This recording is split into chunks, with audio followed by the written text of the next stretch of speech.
অর্থনৈতিক সমীক্ষা ২০২৪ প্রকাশ করে অর্থ মন্ত্রণালয়ের অর্থ বিভাগ ২০২৫ সালে। অর্থনৈতিক সমীক্ষা ২০২৪ অনুসারে মোট জনসংখ্যা ১৭১ মিলিয়ন। জনসংখ্যা বৃদ্ধির হার ১.33%।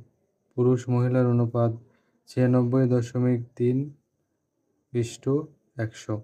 জনসংখ্যার ঘনত্ব প্রতি বর্গ কিলোমিটারে ১১৭১ জন। প্রত্যাশিত গড় আয়ু ৭২.৩ বছর। সাক্ষরতার হার ৭৭.৯%।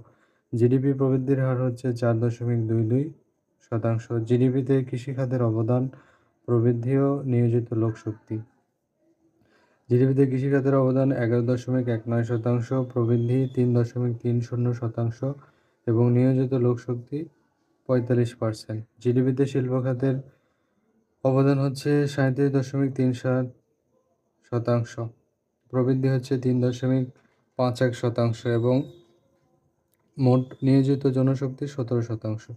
জিডিপিতে সেবা খাতের অবদান ৫১.৪৪% এবং সেবা খাতের প্রবৃদ্ধি হচ্ছে জিডিপিতে ৫.০৯% এবং জিডিপিতে সেবা খাতে নিয়োজিত লোকসংখ্যা হচ্ছে মোট জনশক্তির ৩৮%। মাথাপিছু আয় হচ্ছে $২৮২০ এবং জিডিপি হচ্ছে $২৬৭১ স্থির মূল্যে জিডিপি প্রবৃদ্ধি ৫.৮২% এবং মুদ্রাস্ফীতি ৯.৭৪%। দারিদ্র্যের হার ১৮.৭%, চরম দারিদ্র্যের হার হচ্ছে ৫.৬%। শিশু মৃত্যুর হার ১,০০০-এ ২৭ জন এবং বাংলাদেশ সবচেয়ে বেশি আমদানি করে চীন থেকে এবং সবচেয়ে বেশি রপ্তানি করে আমেরিকায়।